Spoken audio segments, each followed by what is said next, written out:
Oi, eu sou o Igor e hoje vim falar sem spoilers sobre 2 dos melhores livros que eu li esse ano.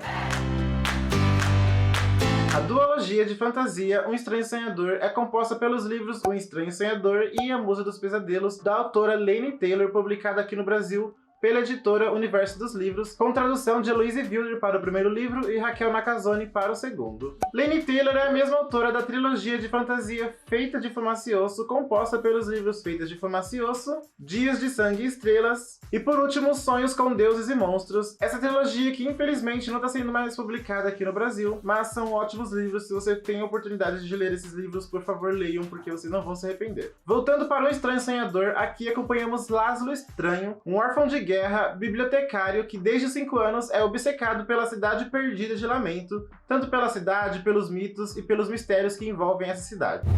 Há 200 anos aconteceu algo grandioso que acabou separando Lamento das demais cidades. Seres azuis, chamados de deuses, moravam nessa cidade também, mas eles acabaram sendo assassinados pelo matador dos deuses. Após essa aniquilação, Lamento se perdeu e agora é só um mito. Como bibliotecário da maior e única biblioteca de Zasmo, Laszlo coletou informações sobre essa cidade e escreveu seus próprios livros sobre ela, falando sobre os mitos, sobre os deuses e até sobre a língua falada na cidade que ele aprendeu por conta própria. Durante um dia comum na cidade de Zosma, seus habitantes são recebidos por guerreiros Tizerkane, guerreiros da cidade perdida de Lamento, que junto com o matador dos deuses, que estão à procura das pessoas mais inteligentes e criativas de Zosma para embarcar em uma missão até Lamento. Por ser apenas um bibliotecário, Laszlo não é nem apresentado a essas pessoas, mas em um momento de desespero, Laszlo se faz ser visto e consegue aí uma oportunidade de realizar seu sonho e conhecer a cidade perdida. Eu preciso parar com a história por aqui, porque eu quero que vocês tenham a mesma experiência que eu tive quando li esses livros. Eu não conhecia nada da sinopse, eu só peguei o livro porque era um livro que a Laini Taylor escreveu. Eu não quero falar mais muita coisa além disso, apenas que Laszlo começa a sonhar com uma deusa azul. Esses sonhos acabam se tornando muito frequentes e para a história acabam sendo algo único, algo que eu não tenha visto em outros livros que existem por aí. Sou apaixonado pela escrita da Laini Taylor desde 2013, quando li Feita de Fumacioso, e também sou apaixonado pelo como ela constrói o mundo e como ela desenvolve esse mundo em seus livros. Também sou muito apaixonado em como ela faz os personagens se tornarem pessoas reais, pessoas táteis que a gente consegue se apaixonar, que a gente consegue odiar e consegue ter medo e até sofrer junto com eles. Então eu tinha muitas expectativas a começar esse livro e eu sou uma pessoa muito a favor de não criar expectativas com nada pra gente acabar não ser frustrado, mas eu não consegui não criar expectativas e assim, as minhas expectativas só foram superadas. Narrado em terceira pessoa, nós somos apresentados a esses personagens, quem são, o que fazem e onde estão. Laini em nenhum momento economiza em engrandecer a sua história nos mínimos detalhes. Eu não vou dizer que é um livro com uma escrita maçante que vai ficando meio difícil de ler depois de um tempo, mas também não é pouca coisa. Laini simplesmente tem uma mágica própria em como contar histórias e ela usa isso muito bem aqui nesses 2 livros.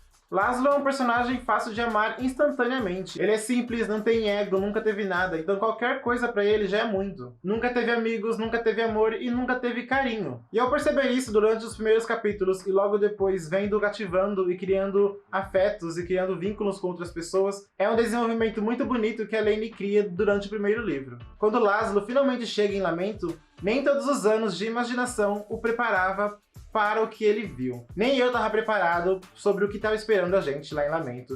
Eu literalmente tive que parar de ler um pouco esse livro para ficar pensando no que tinha acabado de acontecer, mas logo depois peguei para ler de novo, porque esse é um tipo de livro que você não consegue parar de pensar nele enquanto você está lendo, e até quando você não está lendo, você está pensando nos personagens e no que pode estar acontecendo nesse momento. O livro, então, acaba recebendo um novo narrador e conhecemos uma parte na história que é uma parte triste, visceral e, ao mesmo tempo, muito bonita. Sabemos, então, um pouco mais sobre os deuses, quem eles eram, o que eles faziam nessa cidade e o que eles faziam principalmente com os moradores da cidade de Lamento. E aí, tá gostando do vídeo? Não se esqueça de deixar um gostei aqui embaixo e se inscrever no canal. Ative o sininho também para receber notificações assim que os meus vídeos forem postados. Esse aqui, por exemplo, demorou muito trabalho, porque eu demorei em torno de uma semana para ler cada livro, mais ou menos 5 horas para fazer cada ilustração e depois gravar e editar e assim postar aqui no YouTube. Então, dá um trabalhinho, então por favor, me ajuda aí. As minhas redes sociais são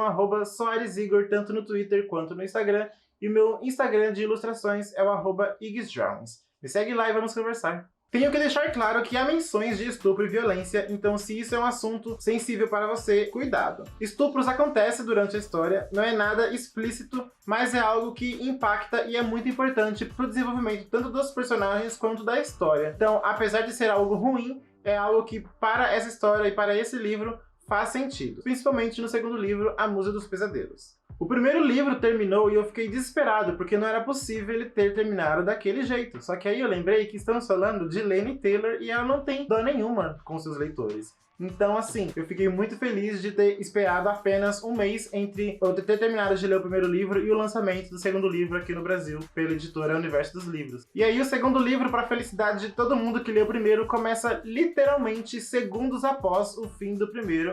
Então já começamos o livro com muita intensidade. E na conclusão dessa dualogia em A Musa dos Pesadelos, Laini não mede esforços em deixar a história ainda mais grandiosa. Personagens novos são introduzidos, o que isso significa que ela vai fazer você se apegar muito a eles para depois sofrer com toda a jornada que eles vão fazer até o fim do livro. Então assim, fique bem ciente que sofrer, você vai sofrer lendo esse livro de um jeito ou de outro. Somos apresentados também a uma pergunta aí que vai nos deixar pensando: quem são os vilões? Quem são os bonzinhos? O que torna o seu sofrimento maior que o meu? O que me lembrou um pouco a trilogia de fantasia da Mary Lou, Jovens de Elite, que vai falar um pouco sobre esses personagens. São um grupo de anti-heróis que estão lutando aí para conseguir a sua vingança, e levanta o mesmo questionamento sobre quem é o vilão da história. Todas as questões são muito bem respondidas, há finais felizes, há finais tristes, e no modo geral eu gostei bastante de como essa duologia terminou. Me apeguei aos personagens, me vi torcendo por eles, e no fim, qualquer mençãozinha ali que a autora dava do que iria acontecer com eles no futuro, eu já ficava muito feliz por saber que eles estariam em boas mãos. E pra quem já leu Feita de Fumaça e Osso,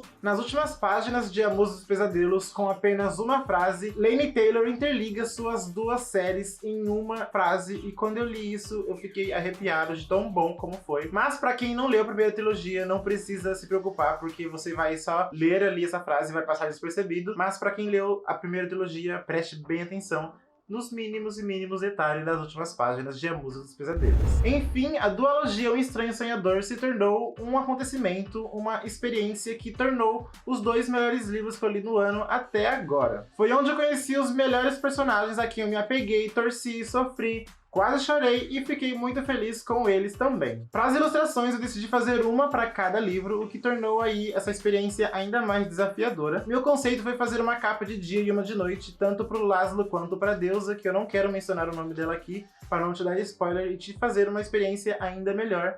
Mas assim, demorei bastante para fazer essas ilustrações. A do Laszlo, principalmente, demorei dias e muitos dias. Parava, voltava. No meio disso, eu perdi vários arquivos das ilustrações. Então assim, tô muito feliz que eu consegui fazer isso dar certo, apesar de tudo ter dado errado. Eu espero que vocês tenham gostado delas, porque eu gostei bastante, deu muito trabalho. Então assim, eu tô muito orgulhoso delas. Dei 5 estrelas para ambos os livros. Livros esses que têm notas altíssimas, tanto no Scooby quanto no Goodreads. Espero ter conseguido deixar vocês aí animados e com vontade de ler esses livros, e se você quer comprar esse livro agora, eu vou deixar 2 links aqui embaixo para comprar os 2 livros, e comprando por esses links você não paga nada mais, eu ganho uma comissão, e isso aí acaba ajudando também a comprar novos livros e fazer novos vídeos aqui pro canal. Então é isso, Laini Taylor nunca me desaponta e eu espero que ela nunca desaponte vocês também. Se você nunca leu nada dela, eu realmente recomendo que comecem por esses livros. Caso já leu, me conte aqui embaixo qual é o seu livro preferido e me conta também o que você achou do fim dessa dualogia, mas sem spoiler, tudo bem? Eu vou ficando por aqui, um beijo e até mais!